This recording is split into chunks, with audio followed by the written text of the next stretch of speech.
Do you want to pass the OET exam? No, you don't want to pass. You need to pass, because what you want and also what you need is to be able to practice medicine or nursing or whatever you did in your home country, and now you want to do it in Canada, in the US, the UK, New Zealand, Australia, and for that you need to pass the OET exam. Isn't that right? But I just passed this exam. I wrote it a few weeks ago, and I got the results really fast. It was faster than I was expecting. Just I did it, and less than 1 week after I got the results, and I passed. So I got really good scores. So on the listening, I got 460. On the reading, I got 450. The writing, I got 420, and the speaking was my lowest score, which was 400. So it was good. It was really good. So A on listening and reading, and B on the rest. And you only need a B actually to be able to do this step so that you can practice in Canada or any country you want to practice. You only need a B, which is 350, the score, so 70%. So if you're above 70%, you're good to go. And I'm going to tell you how I did it, some tips, and how you can do it too. I want to help you with that. If you like this video, if you're interested in this subject, give it a thumbs up, share, okay? So let's go. IELTS versus OET. So it's different here. So the IELTS, I did it when I was coming to Canada. So I immigrated to Canada and I had to take the IELTS, the general version of the IELTS. So now that I wanted to validate my medical degree here, I had some options. The main options were either the IELTS, but the academic version of the IELTS, or the OET. And I chose the OET. Why was that? Is it easier? Do you think it's easier? Leave in your comments. What do you think? Well, it's not easier. So both exams require that you are really good in English. You don't have to be fluent, you don't have to be a native English speaker, but you have to be really good. So it's 70% and up. You have to take at least a B on the OET. So it's not easier. But, and here's the big but, if you have a healthcare background, so you are a doctor, you're a nurse, occupational therapist, physiotherapist, any kind of healthcare professional in your home country, it's probably going to be easier for you, because the tasks that you have on this exam, the OET, it's all related to the healthcare field. So, for example, you're a doctor and you're applying for you're doing the exam on medicine. So on the speaking part, you're going to play a doctor. So, and whatever you're going to listen and reading, it's related to healthcare field. As opposed to IELTS, that you're going to read about rocket science and stuff that you have never heard about. So you kind of, you are already familiarized with the subjects. So in a way, if you are in healthcare, it's easier for you. So it was easier for me than doing the IELTS or something else, okay? So let's go to the format of the exam. Just like the IELTS, and I don't know about the other exams, but it's probably just the same. You have four: the speaking, the listening, the reading, and the writing. So it's 4 parts, just as any other exam.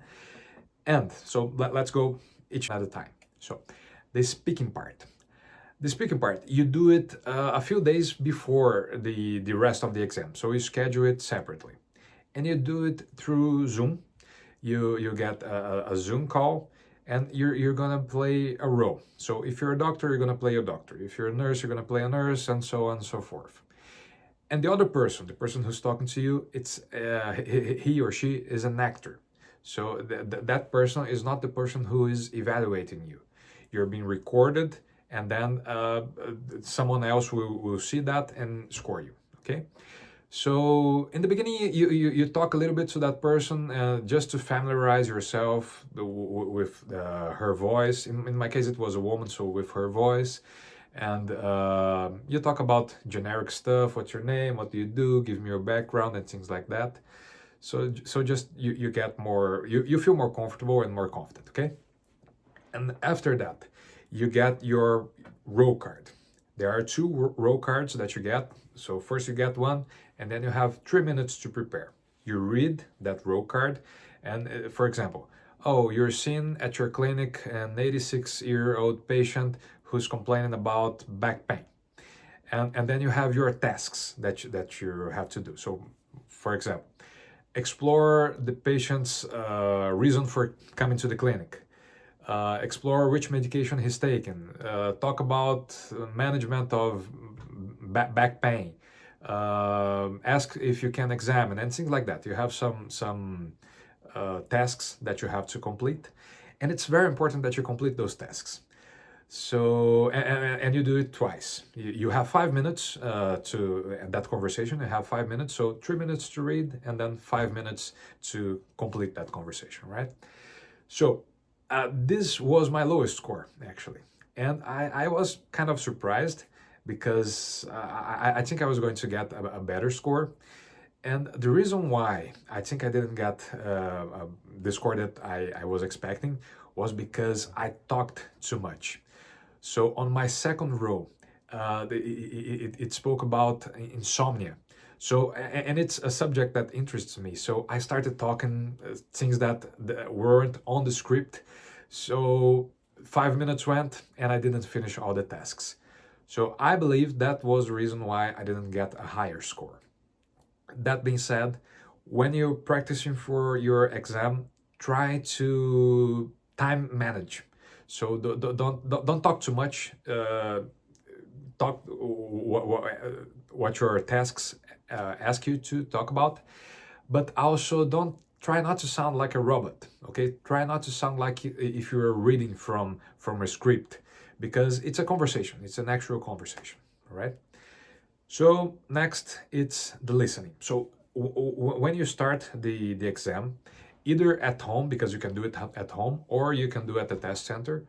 I chose to do it at the test center because I didn't want to have any concerns about, oh, is my internet going to work? Are my children going to do a lot of noise? So I said, no, I'm going to the test center. Here in Canada, it's the Prometric. I'm not sure if it's the same everywhere. But you go there and you have this quiet space. You can put earbuds, so you're not disturbed by other people's sounds. And it was the best option for me. So you have to check if it's the best option for you too. So it starts with the listening. The listening, it's divided into 3 parts, A, B, and C, and it gets progressively more difficult. So in the first part, you are asked to write down a word or short phrases of the things that you are listening to. The second part, you hear a conversation between 2 people in a healthcare scenario. So you hear a nurse talking to another nurse or to a doctor and things like that. And you have to answer the questions A, B, and C. And the part C, it's a longer conversation. It's actually more like a lecture. So, example, a doctor giving a lecture on fractures,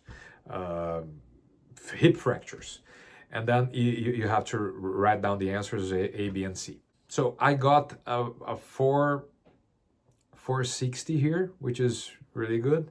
I thought maybe I wouldn't get that score because I had some doubts in some questions, but yeah, I got that score, so it was good.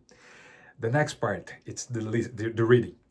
So in the reading part, it was challenging for me, especially the first part, because you have the part A, you have 15 minutes to answer 20 questions. So it's like 50 seconds per question. It's too fast, and I struggle with that. So you have 4 texts that you have to scan. Then you don't have time to read all the way through, so you have kind of to scan the texts, and then you check the information. The first part, it's asking, oh, in which text you can find this information, and then you find A, B, C, or D, and you do like that. So you have to be really fast.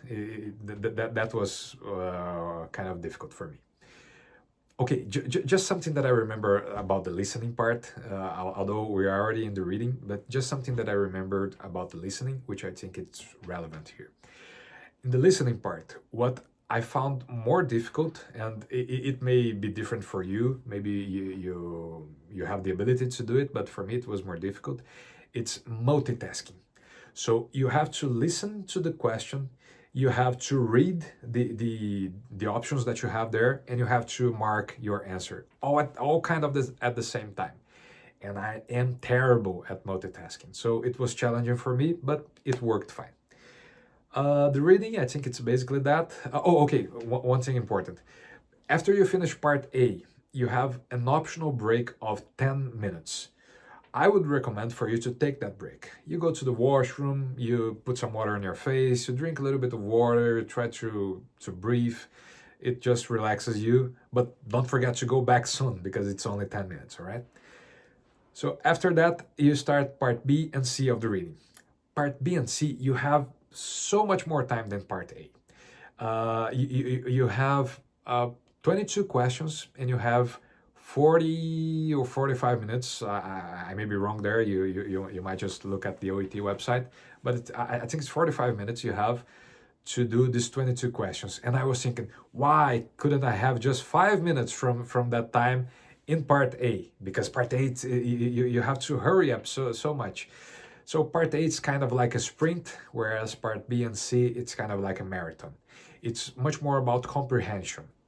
So you have longer texts, but it's not so difficult in the way that the questions, they are in order.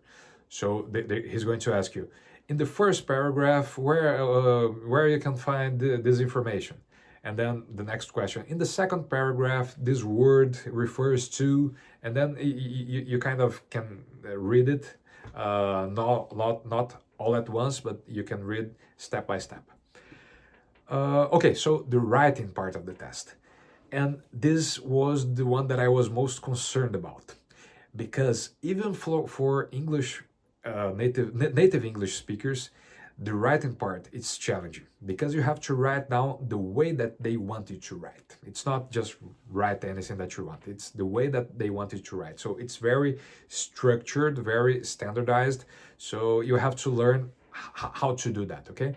I'm going to tell you very soon how you do that, or how you can see the way that they want you to do, so you do it the right way, okay?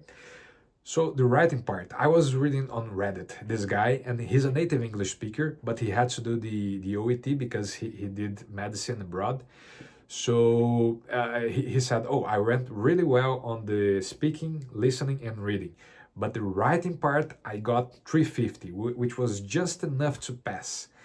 And so it's kind of difficult. So I was preparing more for that one. And the writing part, what happens there is that you have this a bunch of notes, many of those are just irrelevant, and you're going to usually refer your patient to another doctor. So, for example, you're seeing this patient and he has high blood pressure, you're already giving this medication, he has this family history, and then it tells you the family history. He came because he's feeling some chest pain, and you're going to refer to a cardiologist. So that's our task, refer to the cardiologist because of high blood pressure. So what you have to do here, you have to scan what's relevant and what's irrelevant so that you put only relevant information in your text, okay? So if you're putting too much irrelevant information, you're gonna lose points. In Brazil, we kind of talk too much instead of going straight forward to the point, and we just go to the point and the final paragraph. So that's not what you have to do here. What you have to do here, you have to go straight forward to the point. So in the first paragraph, you already state what you want.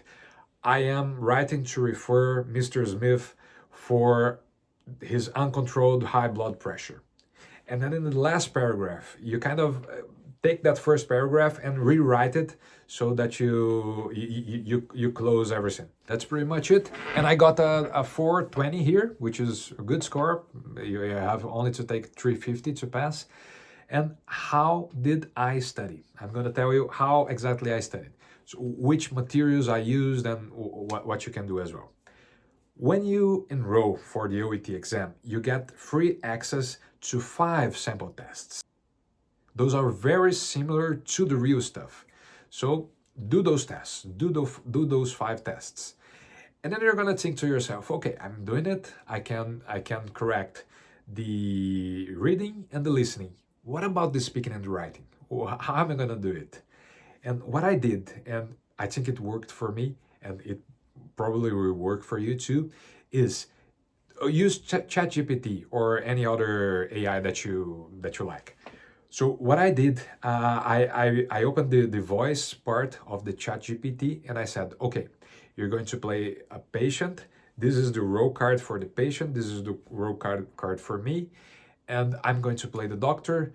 We're going to do this interaction. And after that, you're going to give me a score based on OET criteria. And then we went. And it was really good. It was surprisingly good.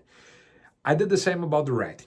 I wrote down my task, and after that I sent it to ChatGPT and I said, you're going to score me based on OET criteria.